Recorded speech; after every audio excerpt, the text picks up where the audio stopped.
Reading by Greg Marguerite. Watchbird by Robert Sheckley. Strange how often the millennium has been at hand.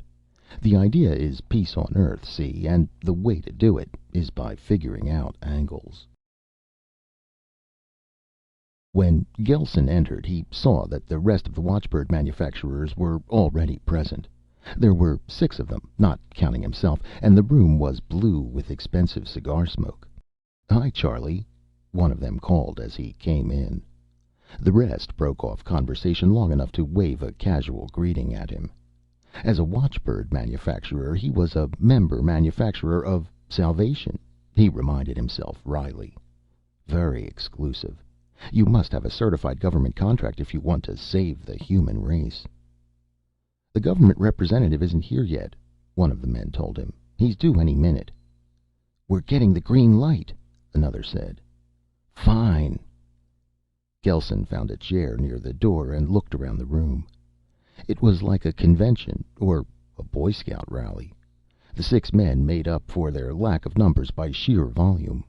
The president of Southern Consolidated was talking at the top of his lungs about Watchbird's enormous durability.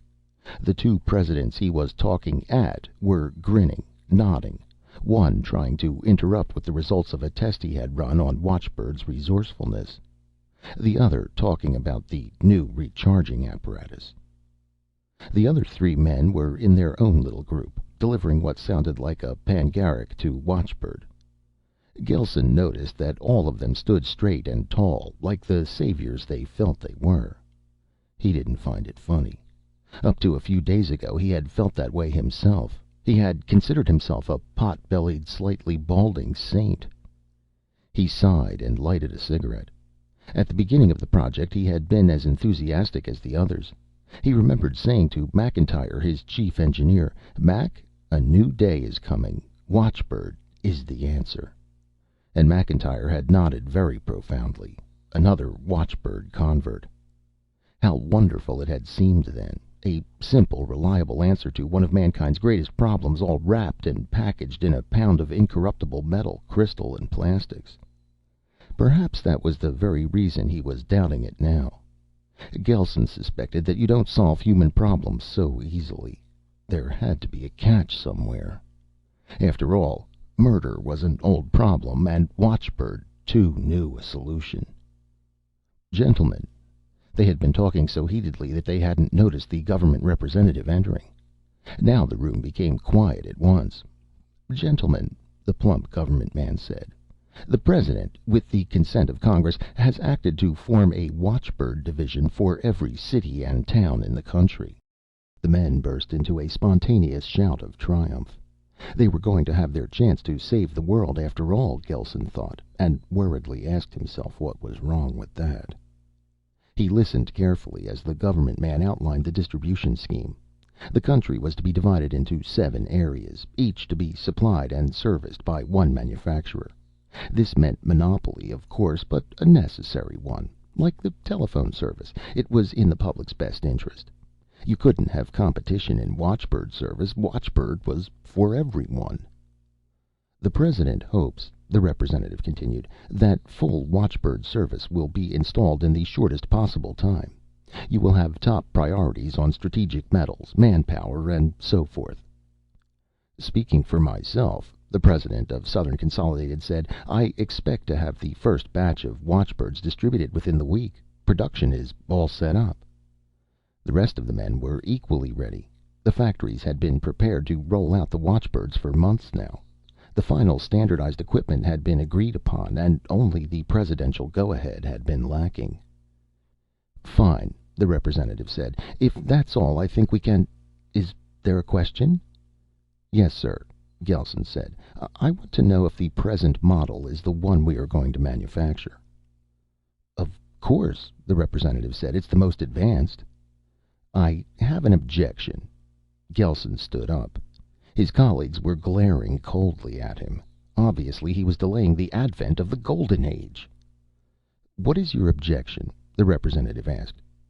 First, let me say that I am 100% in favor of a machine to stop murder. It's been needed for a long time. I object only to the Watchbird's learning circuits. They serve, in effect, to animate the machine and give it a pseudo-consciousness. I can't approve of that. But, Mr. Gelson, you yourself testified that the Watchbird would not be completely efficient unless such circuits were introduced. Without them, the watchbirds could only stop an estimated 70% of murders. I know that, Gelson said, feeling extremely uncomfortable. I believe there might be a moral danger in allowing a machine to make decisions that are rightfully man's, he declared doggedly. Oh, come now, Gelson, one of the corporation presidents said. It's nothing of the sort. The Watchbird will only reinforce the decisions made by honest men from the beginning of time.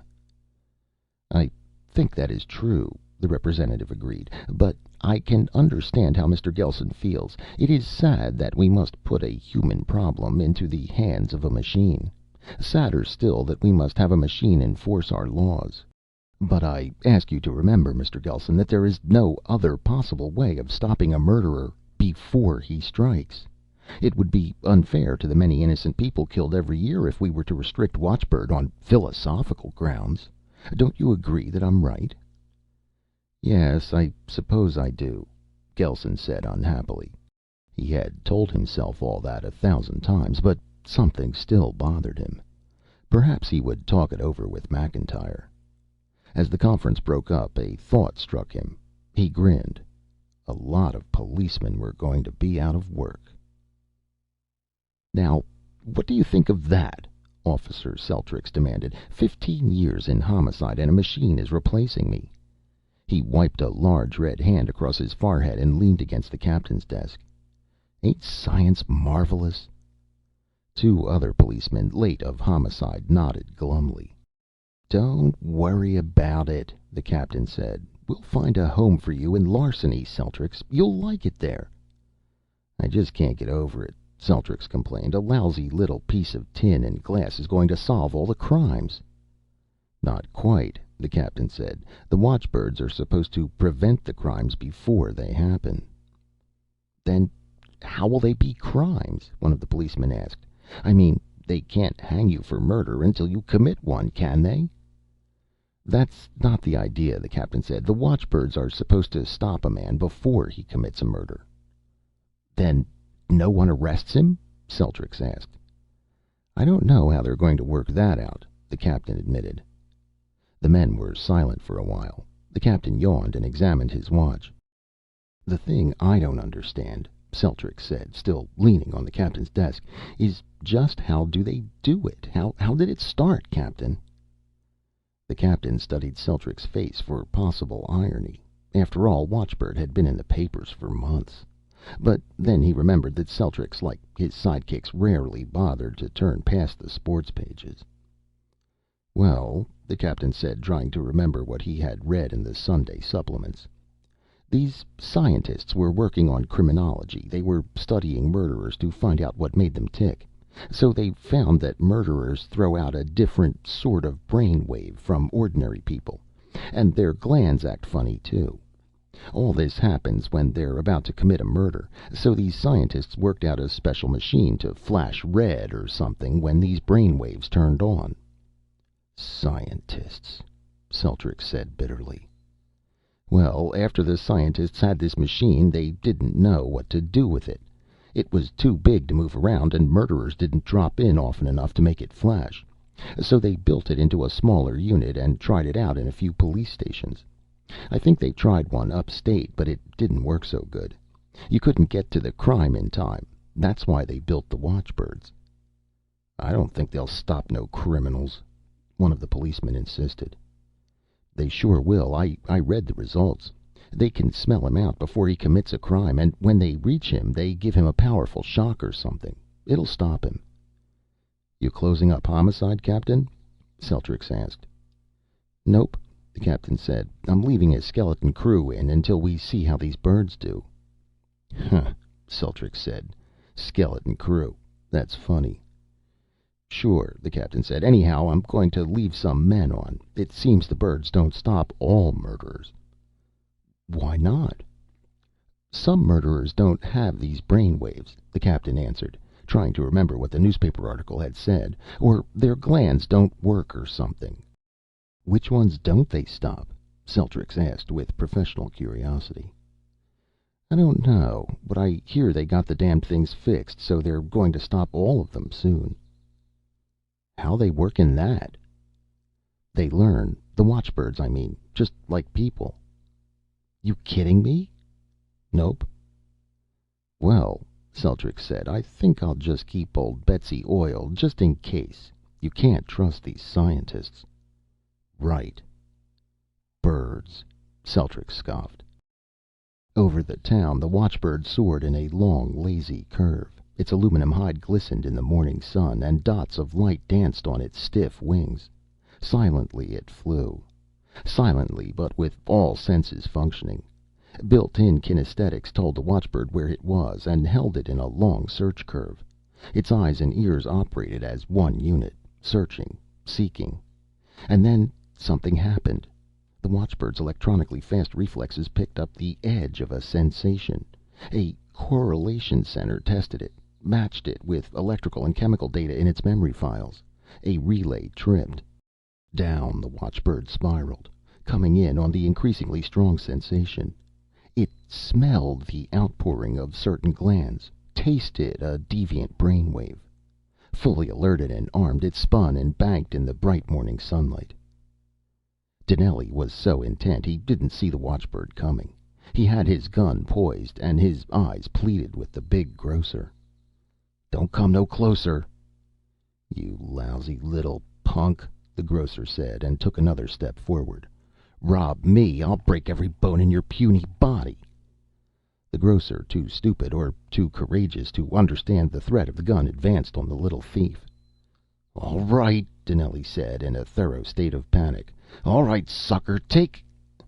A bolt of electricity knocked him on his back. The gun went off, smashing a breakfast food display. What in hell? The grocer asked, staring at the stunned thief.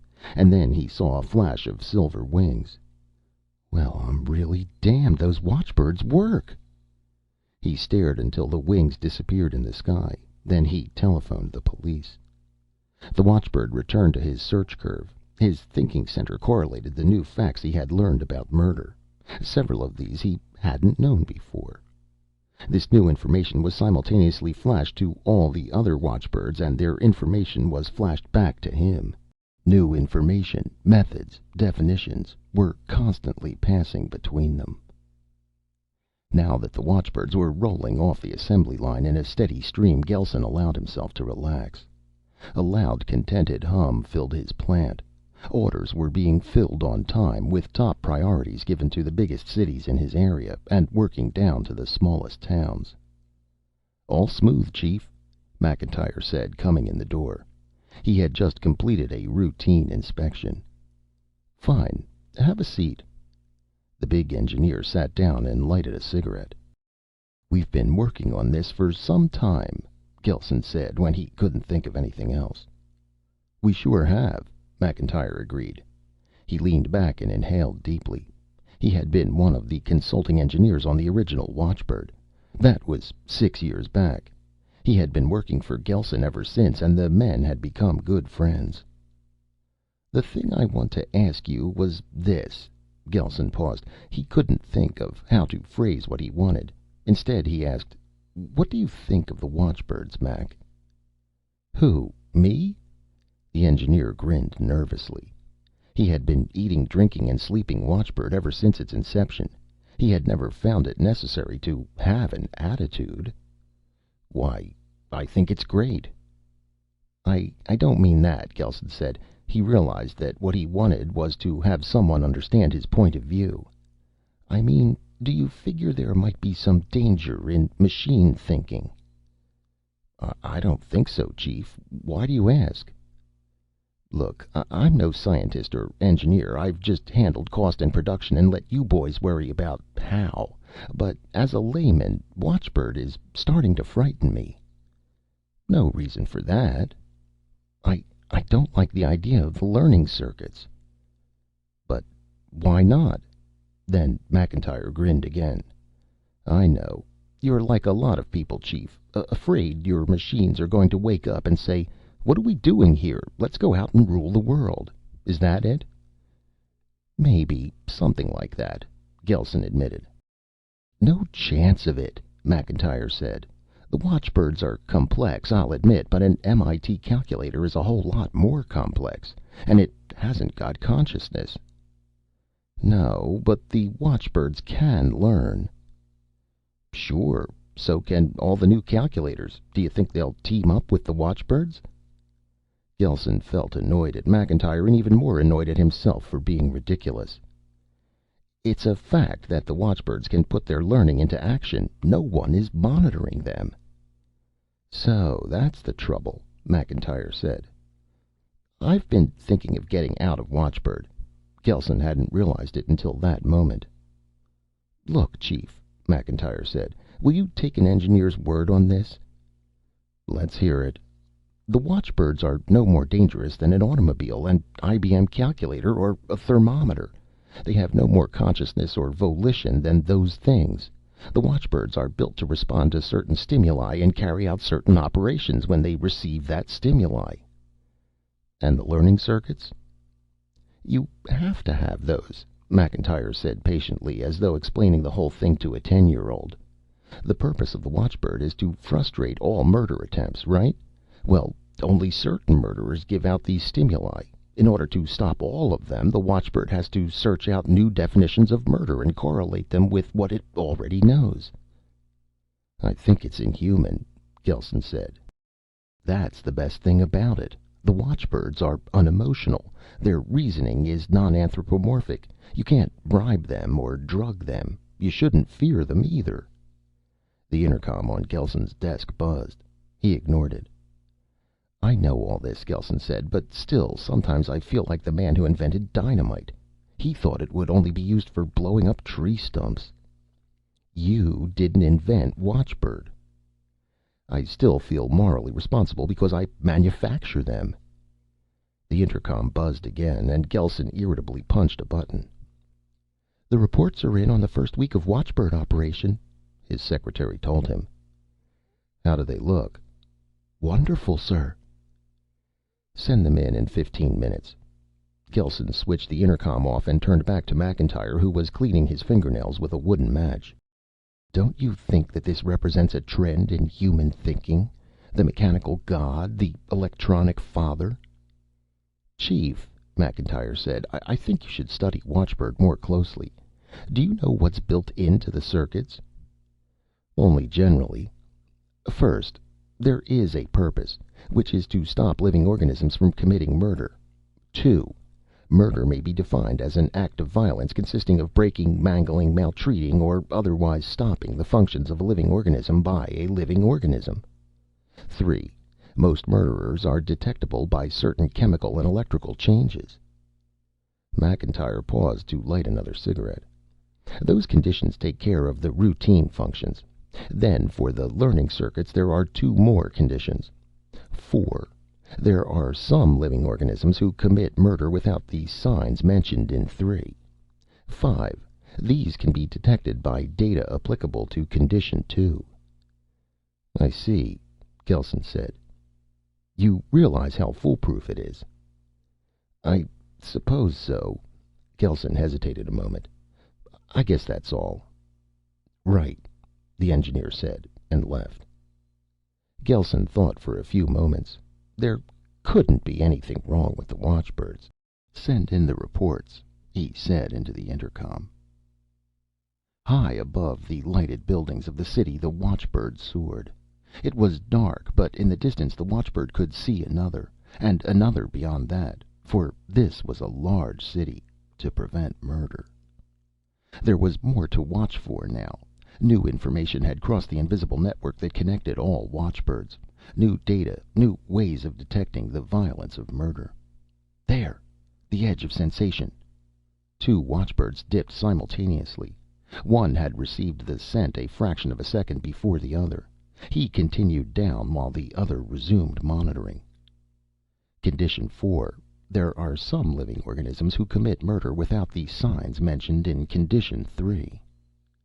Through his new information, the watchbird knew by extrapolation that this organism was bent on murder, even though the characteristic chemical and electrical smells were absent. The watchbird, all senses acute, closed in on the organism. He found what he wanted and dived. Roger Greco leaned against a building, his hands in his pockets. In his left hand was the cool butt of a .45. Greco waited patiently. He wasn't thinking of anything in particular, just relaxing against a building, waiting for a man. Greco didn't know why the man was to be killed. He didn't care. Greco's lack of curiosity was part of his value. The other part was his skill. One bullet neatly placed in the head of a man he didn't know. It didn't excite him or sicken him. It was a job, just like anything else. You killed a man. So? As Greco's victim stepped out of a building, Greco lifted the .45 out of his pocket and released the safety and braced the gun with his right hand. He still wasn't thinking of anything as he took aim and was knocked off his feet. Greco thought he had been shot. He struggled up again, looked around, and sighted foggily on his victim. Again he was knocked down. This time he lay on the ground trying to draw a bead. He never thought of stopping, for Greco was a craftsman. With the next blow, everything went black. Permanently. Because the watchbird's duty was to protect the object of violence, at whatever cost to the murderer. The victim walked to his car. He hadn't noticed anything unusual. Everything had happened in silence. Gelsen was feeling pretty good. The watchbirds had been operating perfectly. Crimes of violence had been cut in half and cut again. Dark alleys were no longer mouths of horror. Parks and playgrounds were not places to shun after dusk. Of course, there were still robberies. Petty thievery flourished, and embezzlement, larceny, forgery, and 100 other crimes. But that wasn't so important. You could regain lost money, never a lost life. Gelsen was ready to admit that he had been wrong about the watchbirds. They were doing a job that humans had been unable to accomplish. The first hint of something wrong came that morning. McIntyre came into his office. He stood silently in front of Gelsen's desk, looking annoyed and a little embarrassed. "What's the matter, Mac?" Gelsen asked. "One of the watchbirds went to work on a slaughterhouse man. Knocked him out." Gelsen thought about it for a moment. Yes, the watchbirds would do that. With their new learning circuits, they had probably defined the killing of animals as murder. "Tell the packers to mechanize their slaughtering," Gelsen said. "I never liked that business myself." "All right," McIntyre said. He pursed his lips, then shrugged his shoulders and left. Gelsen stood beside his desk, thinking. Couldn't the watchbirds differentiate between a murderer and a man engaged in a legitimate profession? No, evidently not. To them, murder was murder, no exceptions. He frowned. That might take a little ironing out in the circuits. But not too much, he decided hastily. Just make them a little more discriminating. He sat down again and buried himself in paperwork, trying to avoid the edge of an old fear. They strapped the prisoner into the chair and fitted the electrode to his leg. He moaned, only half conscious now of what they were doing. They fitted the helmet over his shaved head and tightened the last straps. He continued to moan softly. And then the watchbird swept in. How he had come, no one knew. Prisons are large and strong, with many locked doors, but the watchbird was there to stop a murder. "Get that thing out of here!" the warden shouted, and reached for the switch. The watchbird knocked him down. "Stop that!" a guard screamed, and grabbed for the switch himself. He was knocked to the floor beside the warden. "This isn't murder, you idiot!" another guard said. He drew his gun to shoot down the glittering, wheeling metal bird. Anticipating, the watchbird smashed him back against the wall. There was silence in the room. After a while, the man in the helmet started to giggle. Then he stopped.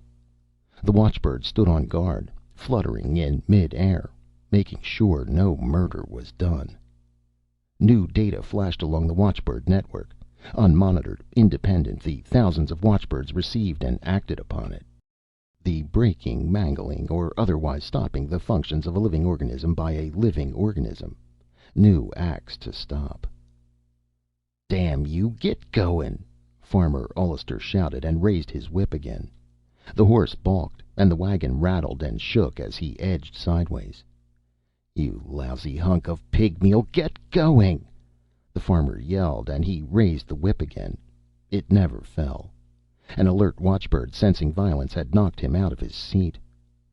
A living organism? What is a living organism? The watchbirds extended their definitions as they became aware of more facts, and, of course, this gave them more work. The deer was just visible at the edge of the woods. The hunter raised his rifle and took careful aim. He didn't have time to shoot. With his free hand, Gelsen mopped perspiration from his face. "All right," he said into the telephone. He listened to the stream of vituperation from the other end, then placed the receiver gently in its cradle. "What was that one?" McIntyre asked. He was unshaven, tie loose, shirt unbuttoned. "Another fisherman," Gelsen said. "It seems the watchbirds won't let him fish even though his family is starving. What are we going to do about it? He wants to know." "How many hundredths is that?" "I don't know. I haven't opened the mail." "Well, I figured out where the trouble is," McIntyre said gloomily, with the air of a man who knows just how he blew up the Earth after it was too late. "Let's hear it." "Everybody took for granted that we wanted all murder stopped. We figured the watchbirds would think as we do. We ought to have qualified the conditions." "I've got an idea," Gelsen said, "that we'd have to know just why and what murder is before we could qualify the conditions properly. And if we knew that, we wouldn't need the watchbirds." "Oh, I don't know about that. They just have to be told that some things which look like murder are not murder." "But why should they stop fishermen?" Gelsen asked. "Why shouldn't they? Fish and animals are living organisms. We just don't think that killing them is murder." The telephone rang. Gelsen glared at it and punched the intercom. "I told you no more calls, no matter what." "This is from Washington," his secretary said. "I thought you'd—" "Sorry." Gelsen picked up the telephone. "Yes?" "Certainly. It is a mess." "Have they? All right. I certainly will." He put down the telephone. "Short and sweet," he told McIntyre. "We're to shut down temporarily." "That won't be so easy," McIntyre said. "The watchbirds operate independent of any central control, you know. They come back once a week for a repair checkup. We'll have to turn them off then, one by one." "Well, let's get to it. Monroe over on the coast has shut down about a quarter of his birds." "I think I can dope out a restricting circuit," McIntyre said. "Fine," Gelsen replied bitterly. "You make me very happy." The watchbirds were learning rapidly, expanding and adding to their knowledge. Loosely defined abstractions were extended, acted upon, and re-extended. To stop murder. Metal and electrons reason well, but not in a human fashion. A living organism? Any living organism. The watchbirds set themselves the task of protecting all living things. The fly buzzed around the room, lighting on the tabletop, pausing a moment, then darting to a windowsill. The old man stalked it, a rolled newspaper in his hand. Murderer. The watchbird swept down and saved the fly in the nick of time. The old man writhed on the floor a minute and then was silent. He had been given only a mild shock, but it had been enough for his fluttery, cranky heart. His victim had been saved, though, and this was the important thing. Save the victim and give the aggressor his just deserts. Gelsen demanded angrily, "Why aren't they being turned off?" The assistant control engineer gestured. In a corner of the repair room lay the senior control engineer. He was just regaining consciousness. "He tried to turn one of them off," the assistant engineer said. Both his hands were knotted together. He was making a visible effort not to shake. "That's ridiculous. They haven't got any sense of self-preservation." "Then turn them off yourself. Besides, I don't think any more are going to come." What could have happened? Gelsen began to piece it together. The watchbirds still hadn't decided on the limits of a living organism. When some of them were turned off in the Monroe plant, the rest must have correlated the data. So they had been forced to assume that they were living organisms as well. No one had told them otherwise. Certainly they carried on most of the functions of living organisms. Then the old fears hit him. Gelsen trembled and hurried out of the repair room. He wanted to find McIntyre in a hurry.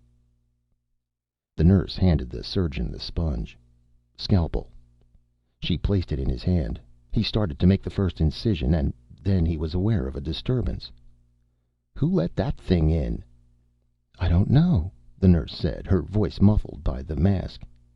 "Get it out of here." The nurse waved her arms at the bright winged thing, but it fluttered over her head.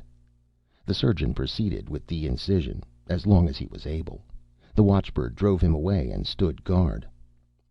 "Telephone the Watchbird Company," the surgeon ordered. "Get them to turn the thing off." The watchbird was preventing violence to a living organism. The surgeon stood by helplessly while his patient died. Fluttering high above the network of highways, the watchbird watched and waited. It had been constantly working for weeks now, without rest or repair. Rest and repair were impossible, because the watchbird couldn't allow itself, a living organism, to be murdered, and that was what happened when watchbirds returned to the factory. There was a built-in order to return after the lapse of a certain time period, but the watchbird had a stronger order to obey: preservation of life, including its own. The definitions of murder were almost infinitely extended now, impossible to cope with, but the watchbird didn't consider that. It responded to its stimuli, whenever they came and whatever their source. There was a new definition of living organism in its memory files.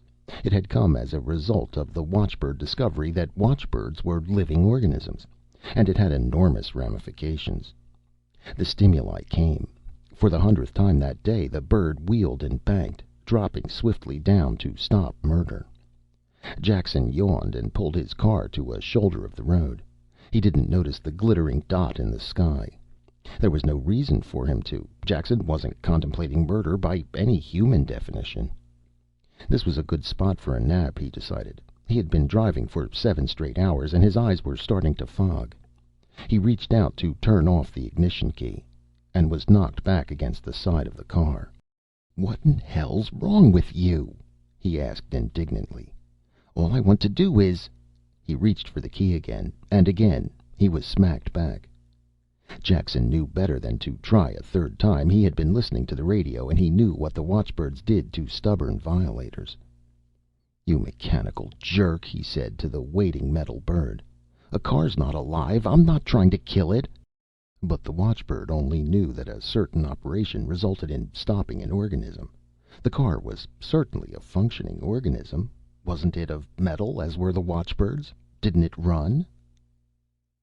McIntyre said, "Without repairs, they'll run down." He shoved a pile of specification sheets out of his way. "How soon?" Gelsen asked. 6 months to a year. Say a year, barring accidents." "A year," Gelsen said. "In the meantime, everything is stopped dead. Do you know the latest?" "What?" "The watchbirds have decided that the Earth is a living organism. They won't allow farmers to break ground for plowing. And of course everything else is a living organism. Rabbits, beetles, flies, wolves, mosquitoes, lions, crocodiles, crows, and smaller forms of life such as bacteria." "I know," McIntyre said. "And you tell me they'll wear out in 6 months or a year? What happens now? What are we going to eat in 6 months?" The engineer rubbed his chin. "We'll have to do something quick and fast. Ecological balance has gone to hell." "Fast isn't the word. Instantaneously would be better." Gelsen lighted his 35th cigarette for the day. "At least I have the bitter satisfaction of saying I told you so. Although I'm just as responsible as the rest of the machine-worshipping fools." McIntyre wasn't listening. He was thinking about watchbirds. Like the rabbit plague in Australia. "The death rate is mounting," Gelsen said. "Famine, floods, can't cut down trees. Doctors can't—" "What was that you said about Australia?" "The rabbits," McIntyre repeated. "Hardly any left in Australia now." "Why? How was it done?" "Oh, found some kind of germ that attacked only rabbits. I think it was propagated by mosquitoes." "Work on that," Gelsen said. "You might have something. I want you to get on the telephone, ask for an emergency hookup with the engineers of the other companies. Hurry it up. Together you may be able to dope out something." "Right," McIntyre said. He grabbed a handful of blank paper and hurried to the telephone. "What did I tell you?" Officer Celtric said. He grinned at the captain. "Didn't I tell you scientists were nuts?" "I didn't say you were wrong, did I?" the captain asked. "No, but you weren't sure." "Well, I'm sure now. You better get going. There's plenty of work for you." "I know." Celtric drew his revolver from its holster, checked it, and put it back. "Are all the boys back, Captain?" "All?" The captain laughed humorlessly. "Homicide has increased by 50%. There's more murder now than there's ever been." "Sure," Celtric said. "The watchbirds are too busy guarding cars and slugging spiders." He started toward the door, then turned for a parting shot. "Take my word, Captain. Machines are stupid." The captain nodded. Thousands of watchbirds trying to stop countless millions of murders. A hopeless task, but the watchbirds didn't hope. Without consciousness, they experienced no sense of accomplishment, no fear of failure. Patiently, they went about their jobs, obeying each stimulus as it came. They couldn't be everywhere at the same time, but it wasn't necessary to be. People learned quickly what the watchbirds didn't like and refrained from doing it. It just wasn't safe. With their high speed and super fast senses, the watchbirds got around quickly. And now they meant business. In their original directives, there had been a provision made for killing a murderer, if all other means failed. Why spare a murderer? It backfired. The watchbirds extracted the fact that murder and crimes of violence had increased geometrically since they had begun operation. This was true because their new definitions increased the possibilities of murder. But to the watchbirds, the rise showed that the first methods had failed. Simple logic. If A doesn't work, try B. The watchbirds shocked to kill. Slaughterhouses in Chicago stopped, and cattle starved to death in their pens because farmers in the Midwest couldn't cut hay or harvest grain. No one had told the watchbirds that all life depends on carefully balanced murders.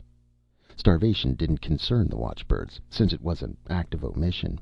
Their interest lay only in acts of commission. Hunters sat home, glaring at the silver dots in the sky, longing to shoot them down. But for the most part, they didn't try. The watchbirds were quick to sense the murder intent and to punish it. Fishing boats swung idle at their moorings in San Pedro and Gloucester. Fish were living organisms. Farmers cursed and spat and died, trying to harvest the crop.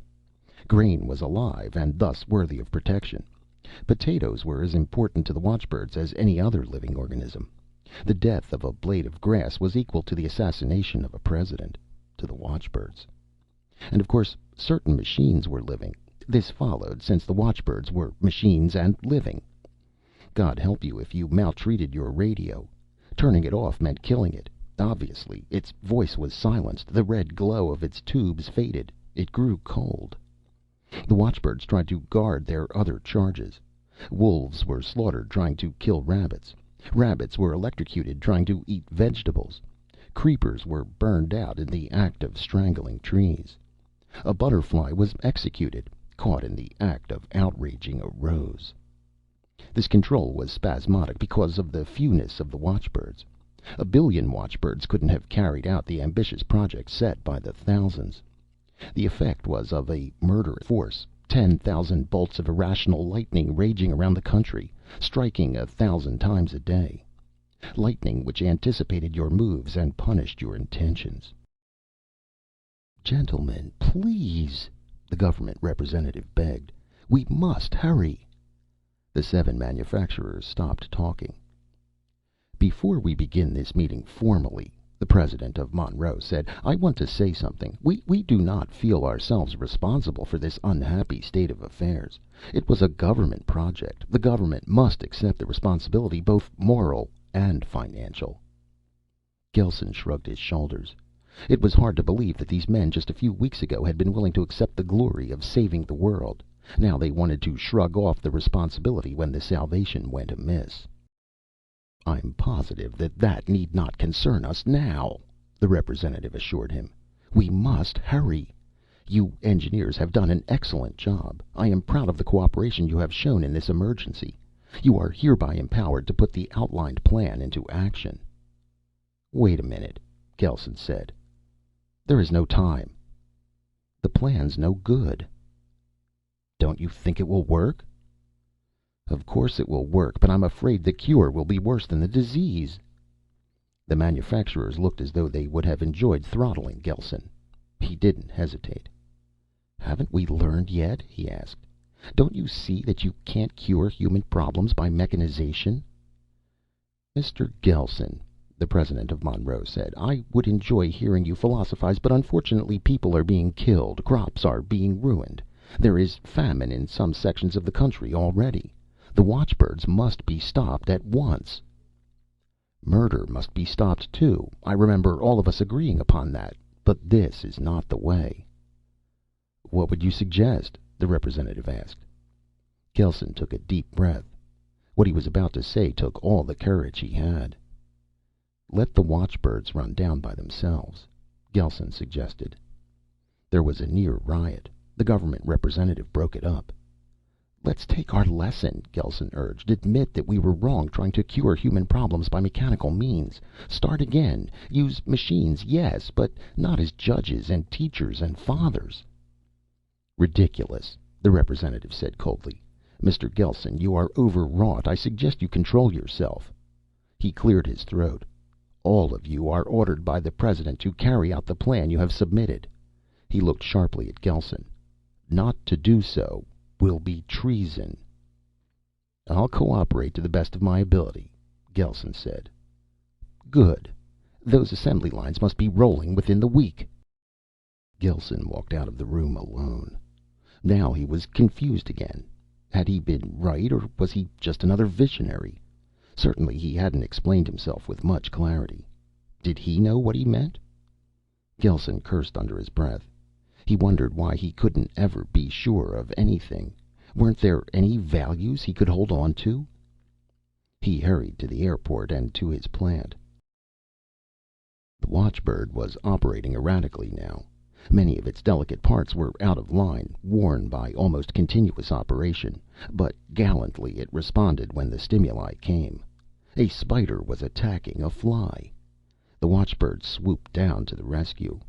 Simultaneously it became aware of something overhead. The Watchbird wheeled to meet it. There was a sharp crackle and a power bolt whizzed by the Watchbird's wing. Angrily it spat a shock wave. The attacker was heavily insulated. Again it spat at the Watchbird. This time a bolt smashed through its wing. The Watchbird darted away, but the attacker went after it in a burst of speed, throwing out more crackling power.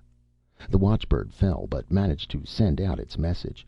Urgent, a new menace to living organisms, and this was the deadliest yet. Other watchbirds around the country integrated the message. Their thinking centers searched for an answer. "Well, Chief, they bagged 50 today," McIntyre said, coming into Gelsen's office. "Fine," Gelsen said, not looking at the engineer. "Not so fine." McIntyre sat down. "Lord, I'm tired. It was 72 yesterday." "I know." On Gelsen's desk were several dozen lawsuits, which he was sending to the government with a prayer. "They'll pick up again, though," McIntyre said confidently. "The Hawks are especially built to hunt down watchbirds. They're stronger, faster, and they've got better armor. We really rolled them out in a hurry, huh?" "We sure did."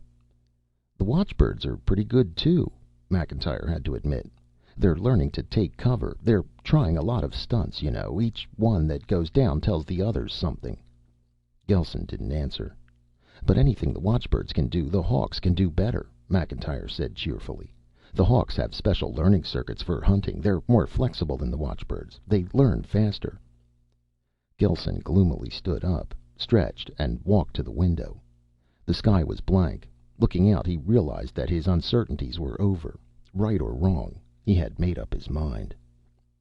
"Tell me," he said, still watching the sky, "what will the Hawks hunt after they get all the watchbirds?" "Huh?" McIntyre said. "Why, just to be on the safe side, you better design something to hunt down the Hawks. Just in case, I mean." "You think?" "All I know is that the Hawks are self-controlled. So were the watchbirds. Remote control would have been too slow, the argument went on. The idea was to get the watchbirds and get them fast. That meant no restricting circuits. "We can dope something out," McIntyre said uncertainly. "You've got an aggressive machine up in the air now. A murder machine. Before that it was an anti-murder machine.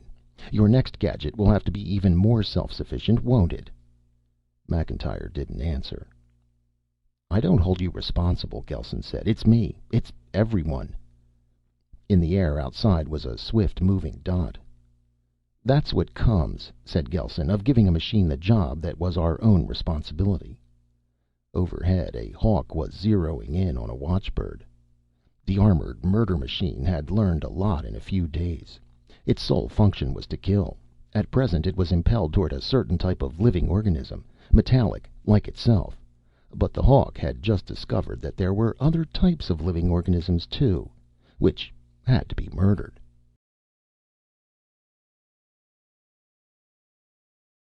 End of Watchbird by Robert Sheckley.